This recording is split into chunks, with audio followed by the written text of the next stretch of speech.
Hello there. I'm Ian Dyson. I'm the Commissioner of the City of London Police. And as well as that, I have national policing responsibilities for economic crime, which increasingly takes us into the world of cybercrime. But also I'm the National Police Lead on business crime and also the National Police Lead on information technology. So I'm speaking to you today with a number of different aspects of policing that I want to share my thoughts with you. So if I think about policing and going back into history, policing started as purely an organisation to police the public space. And indeed, that expanded at a time when there was no private security industry. So for example, when the Natural History Museum opened in Victorian London in the 1860s, the Metropolitan Police had a whole army of people who were employed just to police the Natural History Museum. Nowadays, we're used to museums, art galleries and the like having their own security. And I think that reflects the way that society has moved, and the ability of police to deliver across all of those responsibilities has also changed. So when I started as a young constable, you would police inside of football matches and big sporting events. That no longer happens. So the world is changing, and we're now in a world that is changing even quicker as cyber and increasingly our willingness and in fact eagerness to do more and more of our business online, to engage in our social life online, means that policing has to be more engaged in the world outside of the public space. And we can't do that alone. We need that partnership with industry in order to do that. So we're all used to those relationships and partnerships that mean police officers work side by side with private security guards, the uniformed guards that you will see at the entrance to big institutions, the museums that I talked about, or indeed the offices of private companies. That is something that has existed for a number of years. What we're now working with the industry to do is look at how we can take that further. Can we actually use private security guards to be deployed at the scene of a major incident, for example? But also we know that private security is doing other work, such as guarding of scenes of crime on behalf of policing, because we are being stretched in our mission. And then if you take the world of online crime, how do we actually engage with the private security industry to make online world safer for everyone? And you will see that in the number of private firms that offer a very specialist cyber offering. And that is something that we work very closely with them around, for example, child sexual exploitation online, working cheek by jowl with this private security industry. So what does the police service offer for young people who might be interested in security as a career? Well, I think from the days when most police officers were wearing a uniform and patrolling the streets at night or during the day, dealing with the incidents that come up, we still need police officers to do that, and we still recruit a lot of people to do that. But increasingly we need far more specialist skills. We need people to be able to operate online. We need people who understand how fraud and financial crime works. We need people who understand how the social media networks work. And we want those people to be working with us in the industry and in the police service. So we're looking as a police service at ways in which we can recruit in a more flexible way, so that people will join us for just a few years and then they will move on and do work in other industries as well. And what a great thing to have on your CV, that for a number of years you worked with, for example, the City of London Police, tackling online crime or dealing with some of those really complex frauds. Those are the sort of opportunities that we now offer to people who are thinking about security as a career. And security is fundamental to the safety and the prosperity of all of us. So if you think about those places around the world where there isn't security, where there isn't an effective policing mechanism, those are the worlds where businesses struggle to flourish.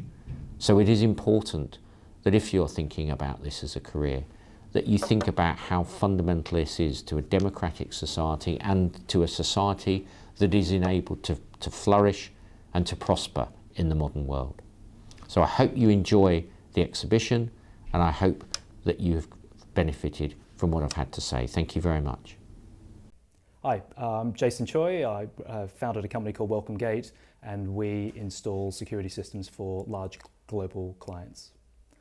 Security engineering roles in the future, in fact now, have changed quite considerably. You know, the amount of clients that we have now predominantly are from an IT background, and so to understand their space and understand what they're interested in is really important. Cybersecurity is a big thing right now, and it's just going to get bigger because what was different in the past is that we had systems that weren't linked to any outside network. They were very standalone. And now most of the systems that we are working with, most of the technologies that we're working with are fully connected and integrated into client systems. So all of our teams and the sort of skill sets that we're looking at in the future, people must know a lot more about IT than they certainly did in the past. The way that IoT impacts the existing security world is the devices are just much smarter. They're much more intuitive than they ever have been. And so, whereas before, for instance, cameras, you would just, it was just there for recording purposes, playing back and archiving. Now cameras can generate vast amounts of data and metadata is what it collects, and it's generating all of that. I think that the next generation is how do we then interpret that data? What is that data telling us? So data analysis, I know that there's a lot of analytics, AI-based analytics that's out there that's making users' lives a lot more productive, a lot more efficient. But from an installer's point of view, it's about knowing how to set those things up and really getting into grips with what the client's existing security platforms are and understanding how, on the physical security side, how we can work together. A really good example of a journey of some of our graduates that have come through Welcome Gate. We haven't been in the security industry all that long. We're probably one of the newer players, but that gives us an opportunity to try new things and be kind of different. And one of the ways that we did it is to recruit differently as well. And there's one particular individual, Anton, who was fresh out of university, first job out. Because he sort of had this technical ability, we kind of liked him. He really understood his IT, and at that time, a lot of our clients were being IT based. So that skill set, he started just dealing with first line support issues. Then he started doing more project management, where he was coordinating engineers going to site. Eventually, he's done a series of project management, first and second line technical support. He picked up stuff really quickly because he just had that mindset. He eventually became our head of operations, running a £5 million engineering base with clients all across the world. And today, he is looking after one of the world's largest recruitment sites in Asia Pacific as their physical security manager. What the sector offers is a tremendous amount of opportunity for growth, and if you're interested in trying new things, this is the sector for you. My name is Michael Varley. I'm the Senior Security Advisor at Sky. I'm also the Chairman of FACT, the Federation Against Copyright Theft, and Master of the Worshipful Company of Security Professionals, a livery company within the City of London. The main challenges any head of security should expect going forward, and I think in its widest context, people should be looking at things like the shift of global economies. Currently, the centre of power is within sort of the Atlantic areas, but come 2050, China and India will have bigger economies than the West, and people should be sort of thinking ahead about those sorts of issues. Should also be considering whether climate change will become a security threat. 10 years ago, it wasn't. Today, it's very high on the agenda, and I think heads of security need to consider these sorts of things as potential threats for the future. Security roles in the future need to be more encompassing within the businesses in which they operate. They need to be very integrated within the structure and the hierarchy of the business within which they work, so that they can be more aware of where the business is going, what direction of travel it's taking, so that they can consider the threats that are coming towards that business. For an organisation to have resilience, I believe it has to have a network of connected intelligence. And I think this is fundamental going forward. In order for a business to maintain itself and to withstand any crisis, any issue that may affect its normal BAU status, connected intelligence network underlines the need to have that resilience and inform the business of any potential threats through that connected intelligence network. Hi there, I'm Paul Chryst, UK Director of Tridion Security Services.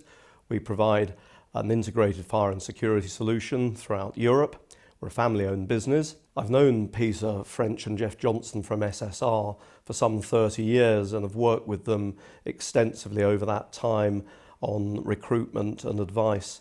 Their knowledge of the industry is absolutely first rate, and I continue to use them to this day. And it's also nice to say that they've become friends and I socialise with them too. I think security engineering roles in the future are going to evolve from today as we become more and more technologically sophisticated. We're using very different systems today, with them connected through the internet, through one another, and they have a much more intelligent range of facilities, a lot of self-diagnostics. So it's very, very different with a lot less cabling because so many products are now wireless. We have intelligent algorithms and sophisticated machine learning techniques. We have remote engineering capabilities, so we don't always need to attend site to carry out physical services. So it's very much more a simple installation process and a more diagnostic role over a much wider range of smart devices. The IoT will impact the existing security world by making solutions far less dependent on cabling networks. There's a lot more wireless product out there now, both on the fire and security side, and increasingly on access control and CCTV. In fact, we have truly wireless CCTV fast approaching and possible with small static systems on the basis that battery technology has been improved so much. And now devices start to talk through one another and to one another rather than to a central hub. And this is giving a much greater level of flexibility in just about every area of electronic security. Yeah, our organisation is changing and evolving now. We are currently manned guarding as well as electronic fire and security. And we're finding that our clients are looking for an intelligent solution where they have a far smaller dependence on the man guarding side and are looking for electronic solutions that, whilst they have a large capital cost, they have a low ongoing cost. And they tend now to look ahead perhaps at a 5-year cost rather than the immediate cost. On top of that, at the other end of the spectrum, in the fast-moving retail and domestic sector, we're moving towards subscription-based systems. So people don't have a major capital outlay, but pay a simple monthly subscription to cover installation, maintenance and monitoring. And people often self-monitor on their own smart devices now, rather than going through to a traditional alarm receiving centre. My name's Lucy and I'm an intelligence analyst at FACT. I previously worked in the public sector as an intelligence analyst for the police. I'd just completed a degree in history and I really enjoyed the analytical work involved with this. So this was collecting and collating the information and then coming up with useful statistics and inferences from the results. And I wanted to find a role where I could develop these skills. So my role in the public sector and the police enabled me to enhance my analytical skills.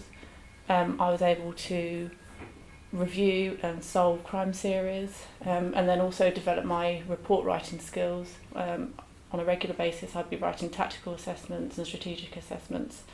I really enjoyed this role, it was interesting and I felt like I was giving something back to the community as well because we were doing something that was worthwhile in solving crimes. I now work as an intel analyst in the private sector within the security industry. The police gave me a good grounding in terms of intelligence analysis and intelligence-led approach to analysis. But working in the security private sector, it's now meant that I have more freedom in my approach to my analysis. We have a lot more variety in the type of clients we represent, and each of them have got different needs.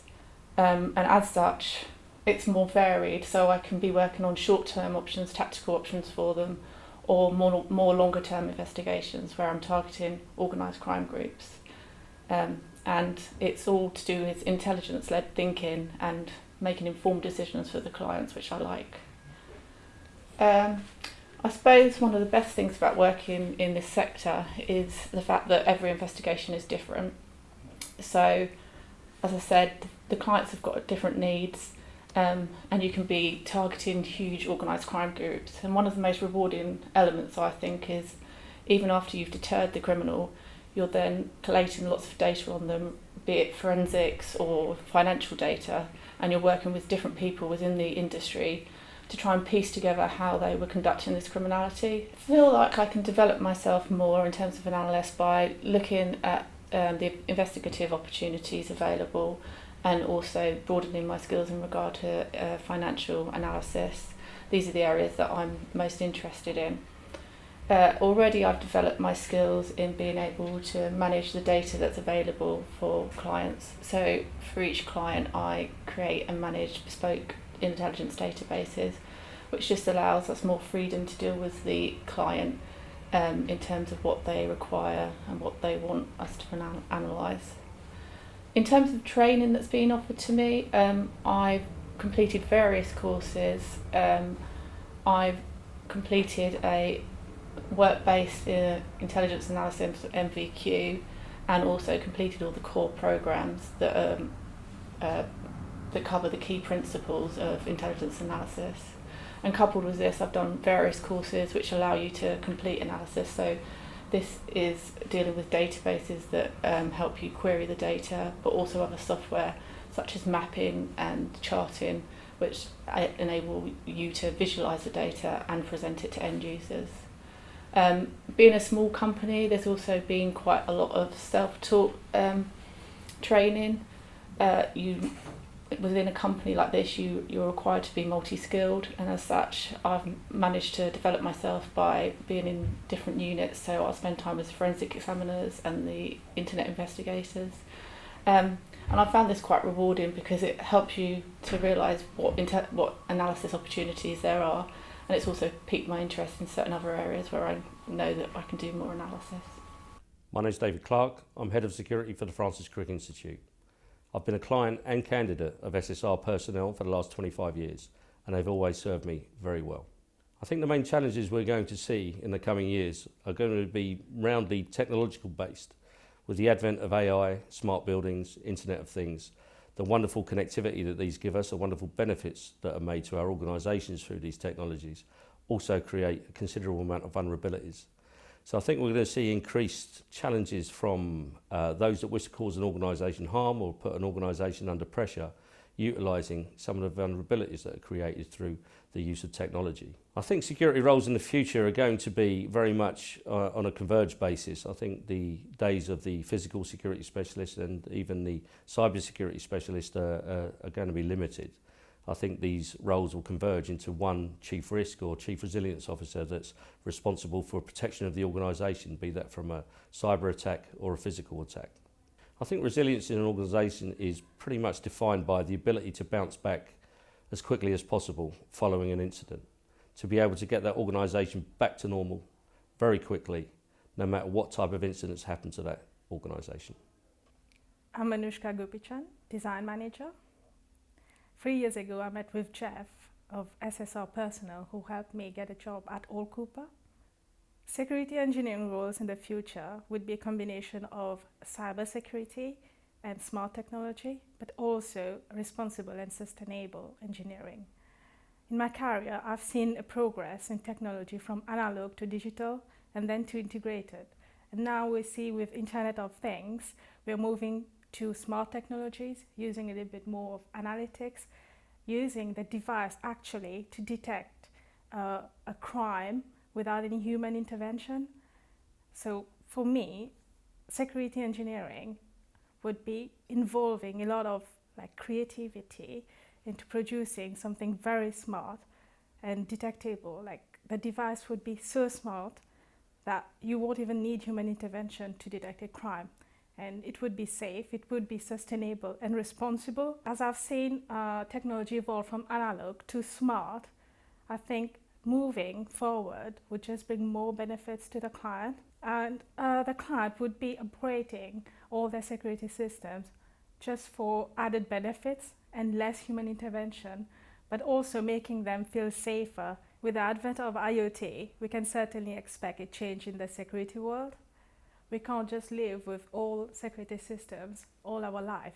We do have to improve it, we do have to upgrade it, we do have to make it more secure.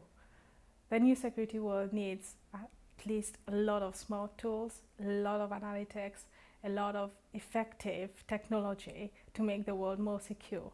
Because crime is evolving, crime is not just physical, crime is becoming cyber. So to reduce any cyber attacks and any physical crimes, we do need IoT integrated in the security world, and everyone would be very positive to adopt it. I'm Kieran Sharp. I'm the Chief Executive of the Federation Against Copyright Theft, known everywhere as FACT. I think the main challenges that we can expect now are the continual changes and advances in technology, which causes problems for organisations staying on top of those changes and allows weaknesses and access to those who might wish to attack you.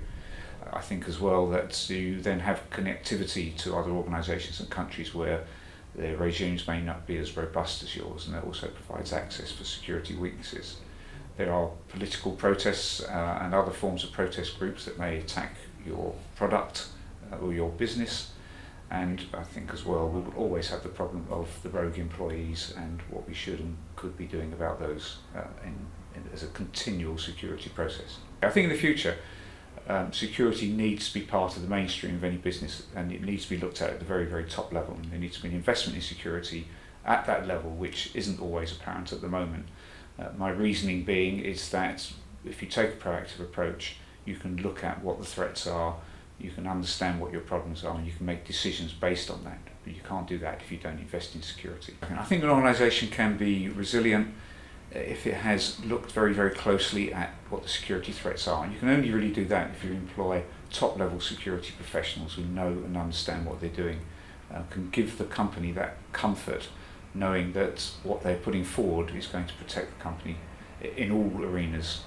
There's also very much in the situation related to FACT, a better understanding, a better need for an integration and better relationship with government, so that public-private sector partnership which can create extra resilience for any organisation. Hi, I'm Kat Bunting-Biss. I'm Head of Marketing at Wilson James. Security roles in the future in the supply chain I think will be similar in some ways and different in others.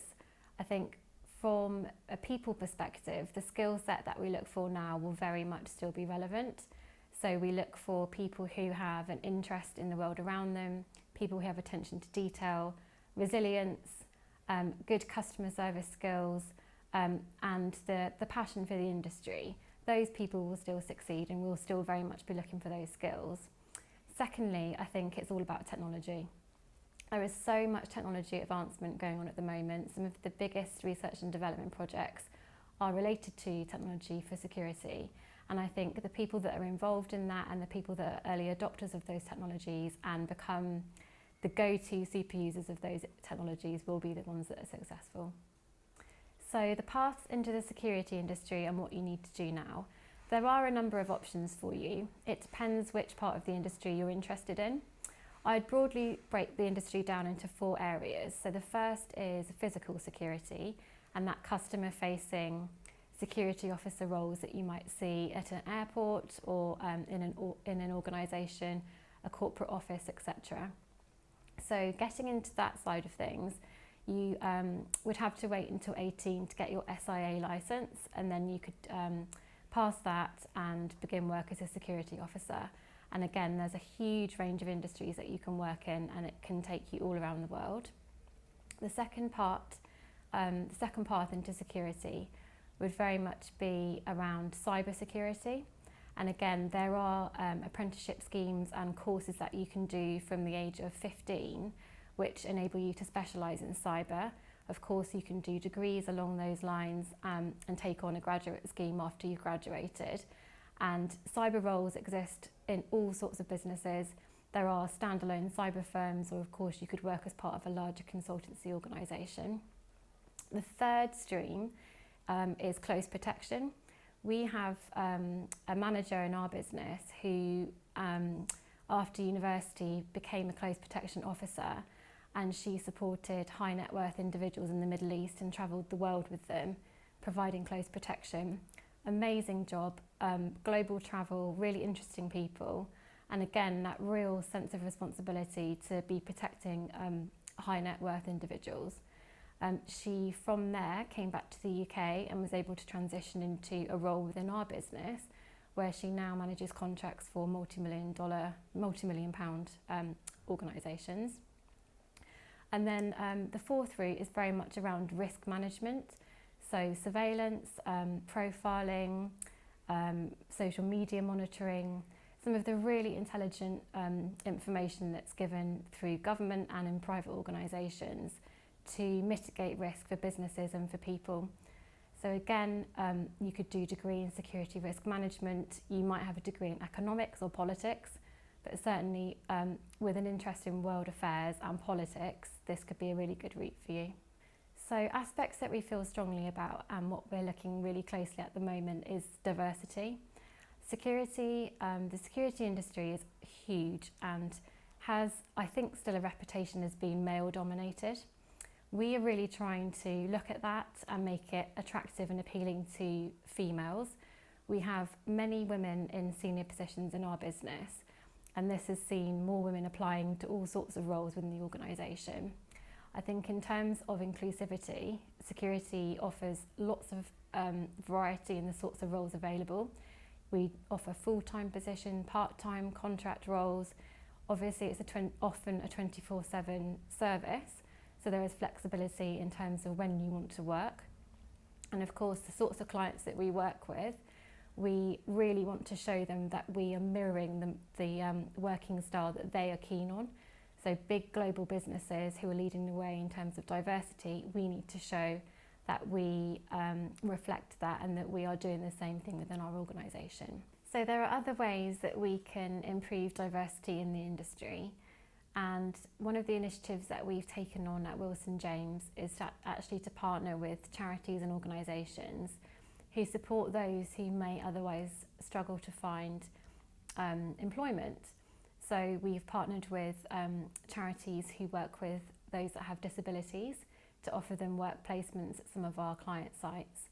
And we also have had long-standing partnerships with charities that support ex-service personnel, enabling them to get into the industry using the skills that they gained from the armed forces. Kat, if you'd just like to introduce yourself. Hi, I'm Kat Bunting. I'm Head of Marketing at Wilson James, and SSR has been a long-serving partner to us with many successful years working together. Hi, my name's Ali Enser. I'm the Chief Executive Officer of Reliance High Tech. We're the largest integrator of fire, security and lone worker solutions in the UK as an independent business. We've known SSR for, well, more than 20 years, and actually they're a good business partner of ours. We currently use them for supplying various staffing needs and helping us with our contracts as and when we need to flex our workforce. What will security engineering roles look like in the future? The industry's really changed a lot over the last 10 years and even 20 years. In the past, we had a lot of engineers that were really well skilled at bolting things to the wall, particularly as analogue products. Technology has really changed that. And whilst we will always need people to install equipment, what we'd call end devices these days, really there's a lot more focus on things like networking, IoT, cyber and many other aspects of the sort of the digital arena which is coming into force. And so the shape and the skills of our engineering force is really changing, and it's a very exciting time for the industry. So how is IoT going to impact the security world? As I said earlier, if we go back a few years, we were really protecting the inside of a building, physical assets. But nowadays, the need has changed. We're really protecting people, assets and reputation And a lot of that's being driven through things like cyber and networking. So we're not so concerned about just things getting stolen from within a building, but we're actually more concerned about losing data or information or damaging somebody's reputation.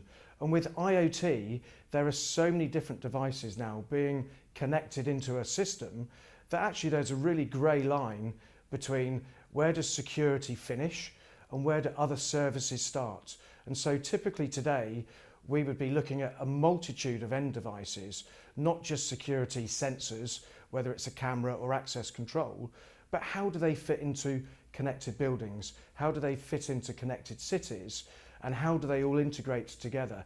So for us as an industry, we've really got to widen our horizons, and we're now seeing that the skills and the requirements and also the opportunities to help build value for the customers is really changing, even around the core of security. So are there any really big changes or things that you know we really care about? I mean, within our organisation, we see that there's this paradigm shift in the industry.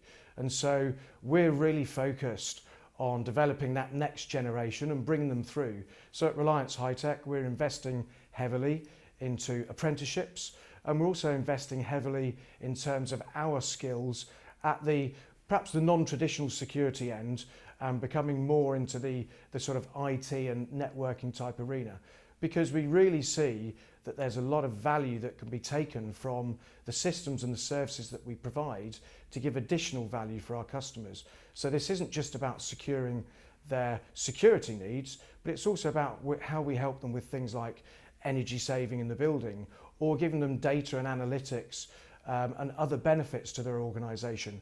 If we can build value, then that builds value for the customers, and that makes all of us very happy.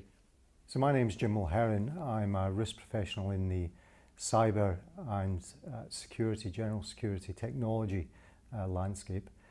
Where did I come from? I began my career in the military, in the Royal Air Force, where I spent 21 years. And during that time, 10 years in the ranks and 11 years commissioned, I dealt with all facets of security, physical, cyber, but predominantly in an aviation landscape. And with that, I accumulated a significant amount of knowledge, but also qualifications, especially within the cyber world. When I retired from the Air Force after those 21 years, in readiness to move into industry, I undertook a Master's in Security and Risk Management, and that really started my career from a commercial perspective. I was very fortunate when I left the military to land initially a job with a small boutique security consultancy company that was working with many FTSE 100 organisations cross-industry, advising them on matters of security awareness and risk awareness. And very soon, having been with that company for approximately about 14 months, I joined my first company, my first proper company as I call it, called Colt Technology Services. When I joined Colt as the Chief Security Officer initially. Colt Technology Services is an organisation which began as City of London Telecoms, but really moved forward very quickly into the data centre network, voice and cloud space. So for myself, coming from 21 years in the military, very quickly I had to learn an awful lot about areas of technology, risk and cyber that I really hadn't come across during my years in the military. I spent 8.5 years at Colt, and during that time I went through many different changes of job, looking not only at the physical security environment, looking at the vendor space, but also looking very closely at our security operations centre and the threat environment which was building around the Colt landscape, particularly in the field of telecommunications.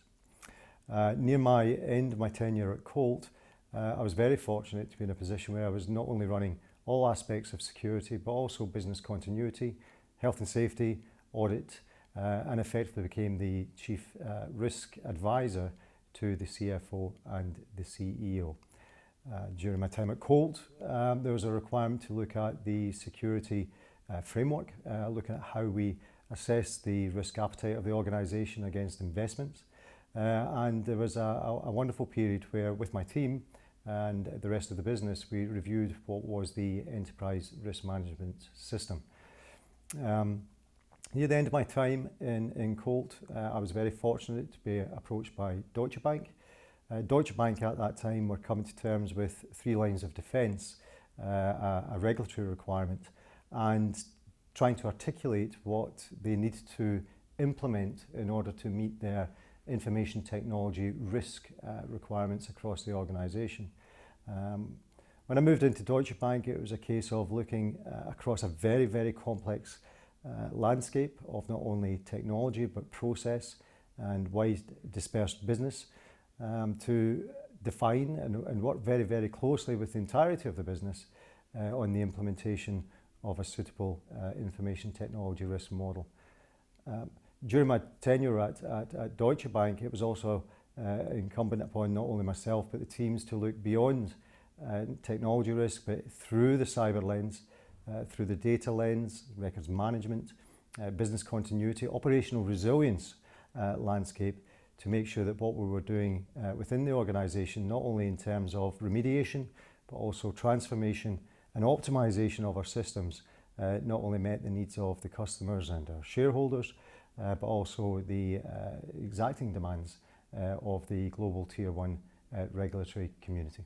The security of today is hugely complex in comparison to my early career in security. It's becoming much more intense. The sophistication of the attacks is far more clinical, and the landscape for those perpetrators is growing incredibly. When you look at cyber hasn't changed, and what it is we're dealing with in cyber hasn't really changed. But again, to reinforce, the landscape is changing dramatically. If you look at aspects of emerging technology, big data, data analytics, Internet of Things, that gives the cyber attacker a far wider field in order to take their attack.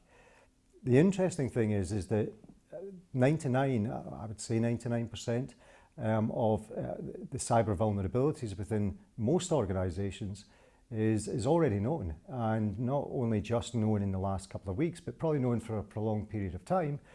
And it comes back to those organisations who know these things, be it in the security space or the technology space, is what it is they're doing about it.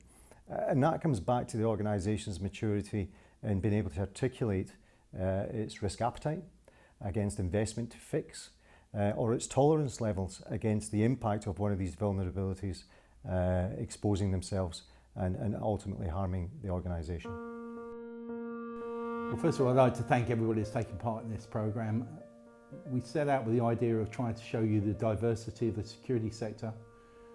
We hope we've shown you the diversity and that you, wherever you may be, now consider the security profession to be something you'd like to join. Thank you very much.